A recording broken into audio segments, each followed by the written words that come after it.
This is Northwest Sports Talk with Tyler Noble on City West Community Channel 10.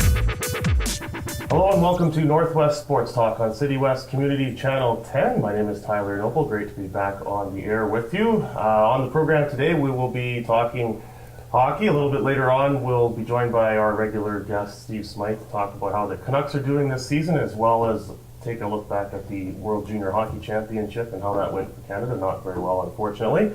But in this first segment, I'm joined by three people from the Terrace River Kings, the senior men's hockey team, and we're going to talk a little bit about how it's going for them and look ahead to the Coy Cup, which is going to be hosted by the River Kings in Terrace coming up in March.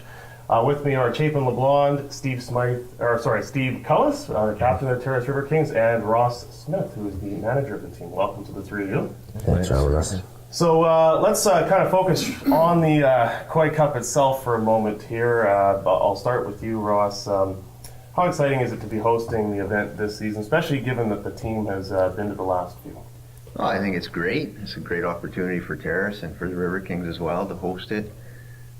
Hopefully we'll win the playoffs and do well in the Coy Cup as well. Last couple of years we've done well. So. Do you guys feel like there's unfinished business? Absolutely.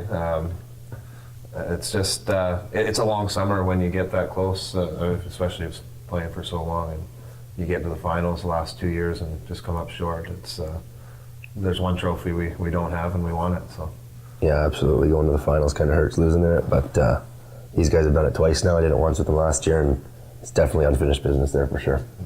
You could say the team has kind of taken a step each of the last few years. You guys were at the 2013 Coy Cup in Kitimat, reached the semifinal there, close loss. Then the next year in Williams Lake reached the final, and then last season reaching the final again up in Fort Nelson. How have you been able to build off each year and remain a contender? Well, I think we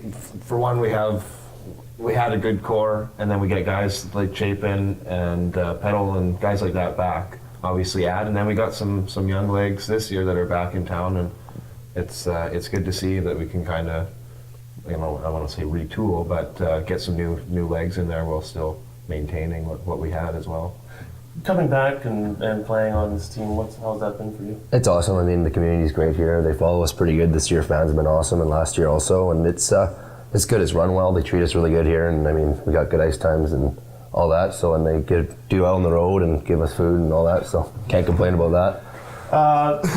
Senior hockey in particular, it's really kind of unique to this area in a lot of ways. You look at other places in Canada where junior hockey has a strong footprint, but here it is senior hockey. Talk about what it's like to play senior and the commitment involved. It is a big commitment, especially with everyone working. Everyone has jobs, and I mean, you got to go to the rink later at night, and we got 9 o'clock practices and all that. But the jobs we have and the bosses are pretty lenient with us, and they're nice. They get us time off. But it is a big commitment, though. I mean, you got to be there every 2 days a week and play on the weekends and all that. So it's good, though. How has senior hockey evolved over, say, the last 5 to 10 years? You've been involved for quite a long time now. It's been funny in our league, like especially with the number of teams changing. Like, I mean, now we have 7, but we were up to 9 or 10 at one point, and it seems like every team has their cycles of losing. Like, it's not the same teams anymore, except for, well, I guess Williams Lake, but some other teams are having down years. Rupert's has a boost this year. We've got better over the last few years, and it's evolved for us. We're more of a skill team. Mm-hmm. We're definitely more skilled than we have been and ever have been, actually. Ross, from your perspective as an observer of this team and this league, maybe your perspective on how the league has changed, how the style of play has changed over the years. Well, I think before it was more gritty, a little rougher. Now it's a lot more skilled. It's way better hockey. It's faster, cleaner. Because the guys can't afford to get injuries because of Shape said for work. They have to go to work the next day. And so it's a way better league. It's way cleaner, faster, more exciting for the fans. And hopefully the fans will keep out supporting us. Players coming out of the minor hockey system seems to be more of a thing every year. Would you say that the style of hockey being played there is translating over and being more and more of a skilled game. I would say so for sure. I think the game's kind of evolving like that now, and kids are trying to be that way, watching the NHL and stuff for sure. And I mean, it's always good to see guys go play the junior and stuff, but it's always nice to have those kids playing with us too here. Now, you play most of your games against teams that are fairly close by, Prince Rupert, Kitimat, Smithers, but talk about what it's like making those longer trips over to the Cariboo and playing those teams. And is the hockey different over there? It seems like it's more wide open in the East for whatever reason. You look at some of those scores, and even if whether it's Williams Lake and Lackahash or Quesnel Williams Lake, those scores are up high, and I think there's, and I don't know why it is, there's lots of talent over there as well, but it just seems like there's more of a defensive strategy aspect to our division that keeps the games tighter and a little more low scoring. Now, having the automatic berth into the Koi Cup, does that change anything for you guys heading into the playoffs here? I think it makes us want to win more, to show that we're the best coming into it and going to be the best going at it for the Cup final. And I mean, we don't want another team coming in from our division or whatever, right? So I think we want to win it. All right, well, let's focus now on preparations for the Koi Cup. They're well underway. Ross, I imagine you could use some volunteers. You've had some meetings, just kind of talk about the planning that's going on. Yeah, we've had a couple of meetings. We've got quite a few volunteers now. Of course, we can always use more volunteers. If they want to get involved, they can contact myself through my cell phone. It's 615-9086, or on Facebook, or email me at roscoes@telus.net. And Do you have regular meeting time? no, not yet. We just had a couple committee meetings, and we're going to get more totally involved now, and because it's getting short on time. So, and of course the sponsors, we're looking for more money sponsors, because it does cost a lot of money to put the Koi Cup on. I hadn't mentioned already the dates. That's March 22nd to 26th, Tuesday through Saturday. For those who haven't attended the Koi Cup in the past, just talk about the format. It's round robin.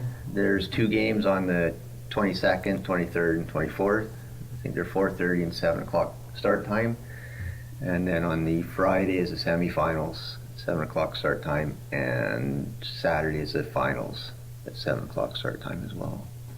Terrace last hosted this Koi Cup event in 2009. That was the Hockeyville year. Have you managed to kind of get anybody that was involved back then in the fold for this? Yeah, we've got Brian Downey. He's involved. He was back then. I think that's about it. Bob Park. Oh, and Bob Parks, yes, Yeah. all seasons for sure. Been a few years. Yeah. All right. Looking ahead to the playoffs, what are you expecting there as far as the level of competition? We seen last night that we got some competition, and we're not going to walk over anyone in our division, especially, and then go into the final if we make it there. I mean, we got some good teams, and we got to come out. We got to be committed and practice these next couple of weeks hard here and ready to go, because we've lost 2 in a row here now, and it's not a good feeling coming into playoff time. You were just referring to your last game. That's against the Prince Rupert Rampage. They've certainly looked like they've taken a big step forward this year. Western Division again is Terrace, River Kings, Kitimat Ice Demons, Smithers Steelheads, and the Rampage. So it looks like the parity maybe wasn't there at an earlier part of the season, but it's looking like it's more there now. Absolutely. All right. Well, the Terrace River Kings, they will finish up their regular season in Kitimat Saturday, January 16th. It's an 8 o'clock start time at Tamatik Arena, and then it is the playoffs 2 weeks after that. It should be very exciting. Chapin LeBlanc, Steve Cullis, and Ross Smith, thanks very much for doing this, and good luck in the postseason. Thank you very much. Thanks. And we'll have more Northwest Sports Talk right after this.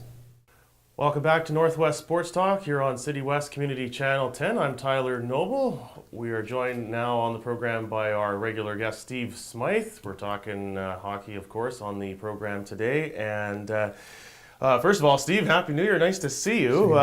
Let's dive right into the Canucks, shall we? We're a little over the halfway point of the season here, and the Canucks are somehow, under NHL format, in contention for a playoff spot, despite winning fewer than half their games and really not playing that great. What do you make of their season so far? Is this about what you expected? What stood out for you? I think it's probably what I really expected with this on-the-fly rebuild. And I think some of the things that have stood out for me is kind of a frustrating level of inconsistency. You know, they'll come out and play like world beaters one night and then come out and stink the joint out the night after. I think the way that they're handling Ryan Miller is surprising. I don't think he needs to be playing as much as he is, and because of his injuries now, I think that's going to cause some troubles. Although Markstrom has really stepped up in the last 5 or 6 games at home, he's really let it up, and I hope they learn from that. I hope that they don't go back to Miller constantly the way that they were on that last road trip. How much do you think Miller being a free agent signing kind of plays into that decision making, or do you think as far as the coach is concerned, it doesn't play into it at all? You'd like to think that that's not the case, but we both know that that is the case. I think you've got to justify the fact that they went out and got the guy they wanted when they had 2 capable NHL goaltenders in-house already. How would you grade the coaching? We'll just focus on that for a second. Obviously, Willie Desjardins doesn't have a lot to work with. He has been reluctant to sit underperforming veterans. He did scratch Chris Higgins for a game, but what could he do differently? Is there anything he could do differently, you think? Do you think it's time to take Verbata off the point on the power play yet? I don't think that's working. And when Willie was brought in, he was brought in as a teaching coach. He came from a situation where he was supposed to be the guy that taught the young guys to play. Maybe, I don't know, maybe he's not confident handling the veterans, but when you have players who are clearly not contributing, like Verbata for a stretch, certainly like Prost, certainly Chris Higgins, and the young guys are coming through. If we're supposed to be in a rebuild, let's get to it. How difficult is it for this organization to sell a long-term plan to its fans? Patience is hard to come by anywhere, especially in Canadian markets. But the Canucks, you referred to it rebuilding on the fly, as opposed to kind of going the Buffalo or Edmonton route, which is some would call that the tanking route. I would just say it's about improving draft position. But either way, the plan that the Canucks are trying to implement here, can they sell that over a few years to the fans? Vancouver's a difficult market. It seems to me, and I'm really not trying to get out of line here, but there seems to be a lot of people in the Vancouver market, the fans, and particularly some parts of the media, who just don't have the background in hockey to understand what it takes to rebuild on the fly, and they want consistently to win. You've been to a game at Rogers Arena. Many times, yeah. Half the people in there are playing on their phones when they should be watching the hockey game, and I guess maybe that's the demographic, or that's the way fans are in the 21st century. But I don't want to call them uneducated, but I think that there are a lot of fans who are fringe fans. Engagement, I think, is the term. Yeah. But I think that comes with a team not having a true identity. It doesn't have a real identity. They're not young, fast, like the Oilers position themselves. They're not big and strong like the Boston Bruins portray themselves. They don't really have an identity. They're going to be, they know what they want to be, but they're not there yet. And I say let's get on with it. Yeah, I mean, the general manager, Jim Benning, has said on the record many times they're looking to be harder to play against, younger, faster, but they aren't there yet. When they made their run in 2011, it was more about being a puck possession style, I suppose. But yeah, it does seem a little bit lost right now, and I suppose that would be part of the reason why it's hard to sell it to the fans. How long do you think it's going to take for them to kind of get to that point where they do have an identity? Is it 2 or 3 years away or more? I think they're a couple of years away from that. I think For anybody who watched the Tampa Bay game, for example, last night, I think you saw the future. It was a real solid glimpse at Horvat, Berchi, Virtanen, Hutton, guys really stepping up and becoming the best players that were on the ice. Whereas your Higgins and Prusts and Dorsets they were way behind where they needed to be last night. I think they're close. They've got to make a couple of smart trades. They've got to make a couple of free agent signings. I think they've got to keep the Twins around in a reduced role for another couple of years just to mentor those young guys. Well, the Twins are still producing too, which is amazing at their age. Okay, you mentioned trades. Let's move on to that topic for a second here. The Canucks did make a trade, acquiring former Medicine Hat Tiger Emerson Edom from the Rangers in exchange for Nick Jensen and a 6th-round pick in 2017. A lot of the Twitter analysis would say it was a good trade for the Canucks. What do you think of the trade? It looks like it's kind of one of those fresh start for both players. Jensen never got traction in Vancouver. He certainly got a chance, but he wasn't able to take advantage of it. Edom has some history with Hunter Shinkaruk in the Western Hockey League. The two of them lit the league up in scoring. Maybe that's part of the plan. Maybe that's Shinkaruk's really playing well in the American League. Yes. Scoring a lot of goals. Maybe that's part of the plan. Seems to bring some size to the lineup. Has shown the ability to has shown some flash at times. I know seeing the highlight of him scoring a beauty for Anaheim against the Winnipeg Jets in the playoffs last season. So it could be a good addition, but we'll see how that all fits in. Do you expect that the Canucks are going to make more moves here before the trade deadline, or maybe just stay the course? Well, obviously they're moving Higgins. He's not with the team right now. They just announced this morning that he's not going to be with the team until they can move him. I think he's got to go. I think God bless him, but I think Alex Burrows has got to go. He's contributed well and been a heart and soul guy, but I think he needs to move on. Certainly I don't think Prust is worked out as well as the team would have hoped. So yeah, I'd see some more moves, and I think here in the next week, 2 weeks maximum up to the All-Star break is going to determine who goes where. Dan Hamhuis is still injured after suffering that horrific injury, taking the puck in the face. Pride of Smithers heading into unrestricted free agency. Might he be on the move, or do you think the injury affects that?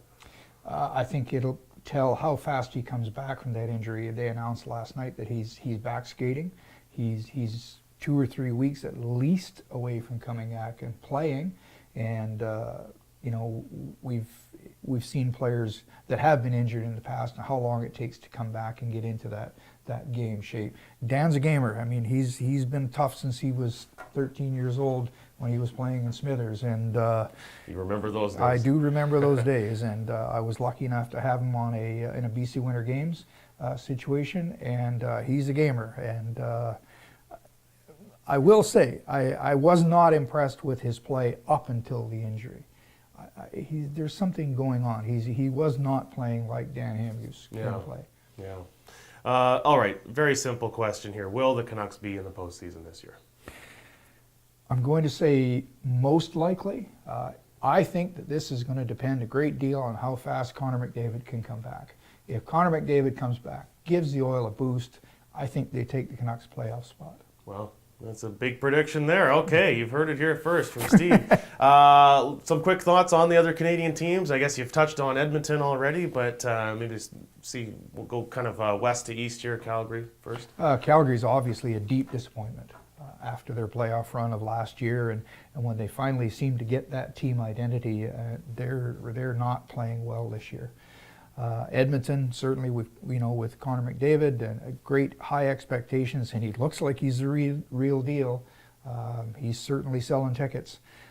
Winnipeg is Winnipeg, and I lumped them in with Ottawa, and they always seem to be mid-pack, and they do very well for a while, and then they kind of go in the toilet for a while, and although Ottawa seems to be holding their own in the East, Toronto's relevant again, and I think that has to do a lot with Babcock and with Shanahan and the much talked about being responsible and being and playing tough.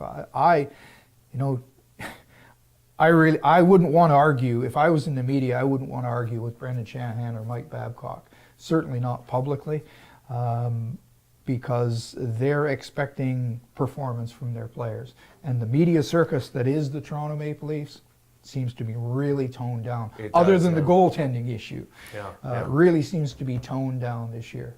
Montreal, off to a great start, backstopped by Carey Price and PK Subban and the supporting cast. And boy, when Price went down, it really took the wind out of their sails. Sure did. All right, we're with Steve Smythe here on Northwest Sports Talk on City West Community Channel 10, and we'll have more with him coming up right after the break. Thanks again for being with us here on Northwest Sports Talk on City West Community Channel 10. Tyler Noble joined by Steve Smythe. We're talking hockey on the program today. In our last segment, we were talking NHL hockey with a particular focus on the Canucks, but I want to shift to junior hockey now and the World Junior Hockey Championship. Obviously, it was a disappointing tournament for Team Canada at the World Juniors this year in Finland. They finished 6th after falling 6-5 to the host Finns in the quarterfinals. That's actually Canada's worst result since finishing 8th back in 1998. What's your take on the result? Obviously, a very disappointing tournament.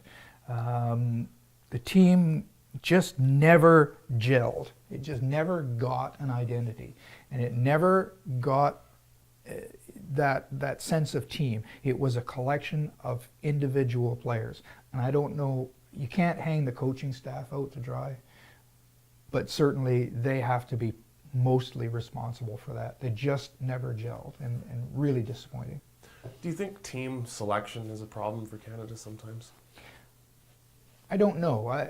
Team Canada always tends to select the best players, and sometimes that's not always the way to go about it. You've got to have your plumbers, you've got to have your checkers.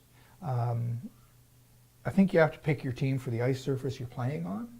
So if you're playing on that European surface, maybe you got to go with some speed over size, even if the guy that's a little bit bigger is a little bit better player. Mm-hmm. And certainly if you look at the teams that were successful this year, you saw teams that could really fly, that could really skate, that could really move the puck. Canada was up and down, north-south. There was very little east-west, and there was very little creativity. It was very methodical, very plodding, very North American. Jake Virtanen, 19-year-old loaned to the junior team by the Vancouver Canucks, came under fire in the immediate reaction to that loss in the quarterfinals, largely because of a double minor he took in the third period of that game. Overall, though, it was a tough tournament for him. Why do you think he struggled?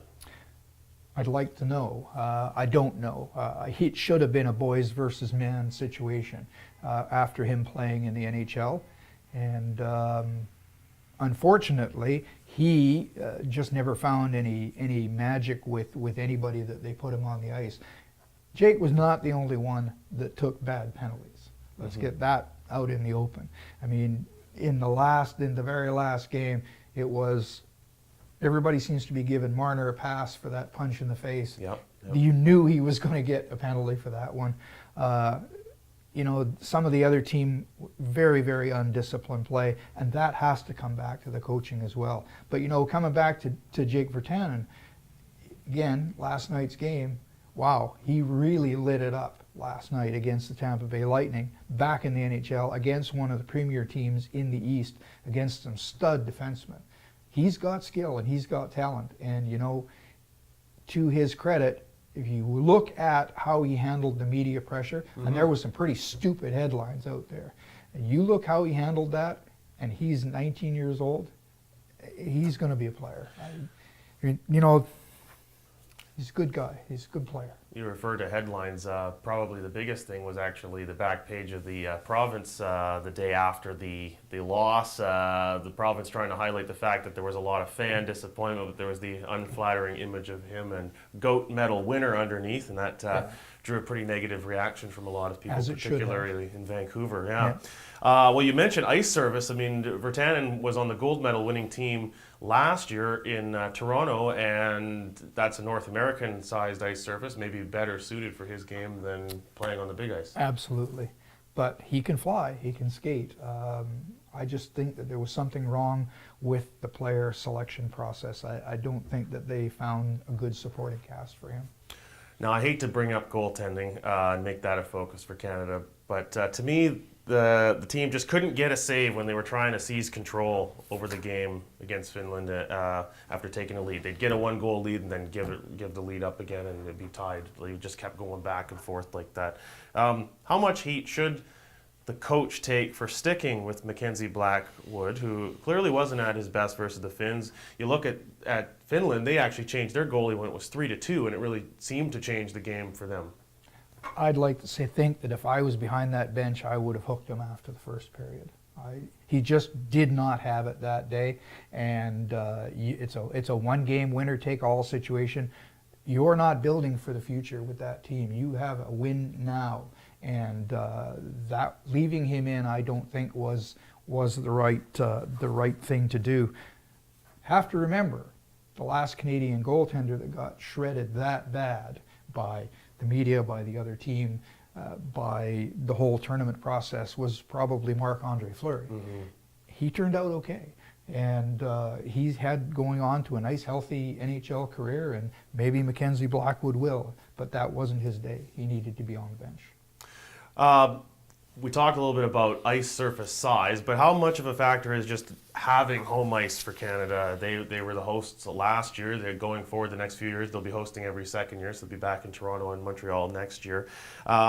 Is that key for Canada? Just having it at home? Do you think that gives them a boost? Or I think it gives them a boost. I mean, certainly, there was a lot of Finns disguised as empty seats in the round robin section. Canada is used to that emotional style of play. They feed off 17, 18,000 screaming fans, and it makes a difference. Heck, as well as the ice surface, the style of play, all of that stuff feeds into it.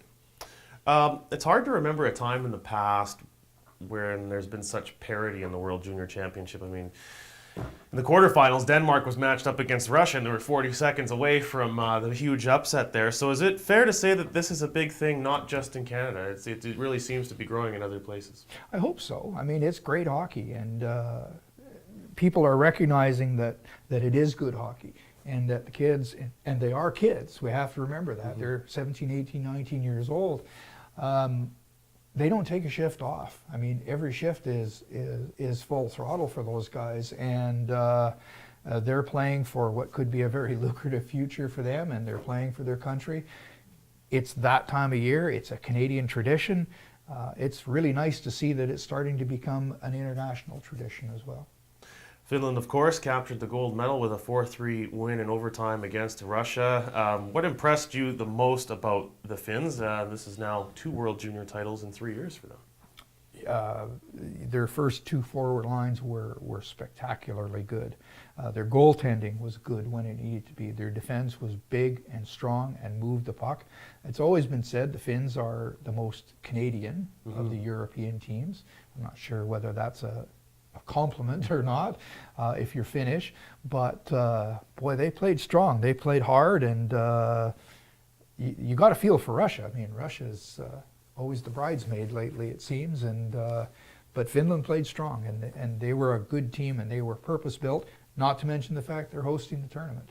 So yeah, and I mean, it was quite remarkable to see to watch Canada play against Finland. I mean, a lot of times when the World Junior Tournament's been over in a European country, Canada plays to a lot of, very empty rink, but it was a pretty hostile environment in that quarterfinal. Definitely was. Yeah, and I would agree with you on Finland being probably the most Canadian in their style of play. It's like if you look at Sweden, it's very finesse, very cycle, puck possession, whereas Finland is more of a kind of just a hard-working style, a little more of a Canada-like style. More of a grinder style. And, yeah, and in recent years, Canada's had their challenges with Finland. You go back to the tournament in Malmo, Sweden, a couple of years ago, and I believe it was Canada that lost to Finland in the semifinals there. So, Finland, Canada maybe turning he even into brought a bit of Teemu Selanne in to give him a spark. Yes, That seemed to work. Yeah, he was there. Saku Koivu as well, celebrating the win. Absolutely. All right, so lastly here, how might these results in the World Junior Tournament affect the next NHL entry draft? I think the consensus for everybody right now is American Austin Matthews would be the number one, but